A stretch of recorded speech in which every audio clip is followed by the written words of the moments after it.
Haven fighter ಸಂಸ್ಥೆಯು Shitoryu karate style colour belt ಮತ್ತು black belt diploma ಪ್ರಶಸ್ತಿ ಪತ್ರ ವಿತರಣಾ ಕಾರ್ಯಕ್ರಮ all India Shitoryu karate do union ಅಧ್ಯಕ್ಷರು ಮತ್ತು ಮಾಜಿ ವಿಧಾನ ಪರಿಷತ್ ಸದಸ್ಯರಾದ ಸಿಎಸ್ ಅರುಣ್ ಮಾಚಯ್ಯನವರ ಮಾರ್ಗದರ್ಶನದಲ್ಲಿ ಅಂತಾರಾಷ್ಟ್ರೀಯ ಕರಾಟೆ ಪಟು ಮನೋಹರ್ ಕುಮಾರ್ ಬೀರನೂರು ರವರ ನೇತೃತ್ವದಲ್ಲಿ ಸುಮಾರು 100 ಜನ ವಿದ್ಯಾರ್ಥಿಗಳು ಡಿಪ್ಲೊಮೊ ಪ್ರಶಸ್ತಿ ಪತ್ರ ಪಡೆದುಕೊಂಡರು.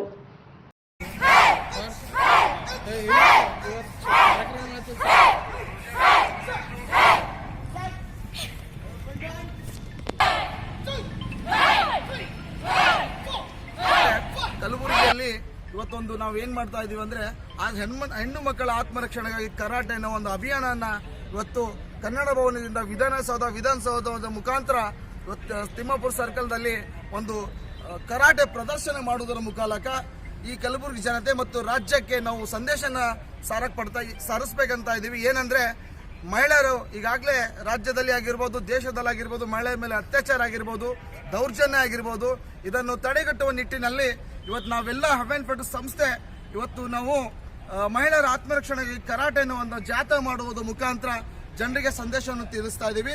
ಮತ್ತೊಂದು ವಿಶೇಷ ಏನಂದರೆ ಈ ಮಾಧ್ಯಮ ಮುಖಾಂತರ ರಾಜ್ಯ ಸರ್ಕಾರ ಸಿದ್ದರಾಮಯ್ಯ ಅವರಿಗೆ ನಾನು ಮನವಿಯನ್ನು ಮಾಡ್ಕೊಳ್ತಾ ಇದ್ದೀನಿ. ಕಳೆದ ಸರ್ಕಾರ ಏನು ಓಬವ್ವ ಸ್ಕೀಮ್ ಅಂತೇಳಿ ಮುರಾರ್ಜಿ ದೇಸಾಯಿ ಕಿತ್ತೂರು ಚೆನ್ನಮ್ಮ ವಸತಿ ಶಾಲೆಯಲ್ಲಿ ಕರಾಟೆ ತರಬೇತಿ ನೀಡ್ತಾ ಇದ್ರು. ಆದರೆ ಈ ಸರ್ಕಾರ ಅದನ್ನು ತಡೆ ಹಿಡಿದಿದೆ. ದಯವಿಟ್ಟು ಎಲ್ಲ ಕರ್ನಾಟಕ ಕರಾಟೆ ಪಟುಗಳು ಮತ್ತು ಕರಾಟೆ ಶಿಕ್ಷಕರಿಂದ ನಾನು ಮನವಿಯನ್ನು ಸಲ್ಲಿಸ್ತಾ ಇದ್ದೀನಿ.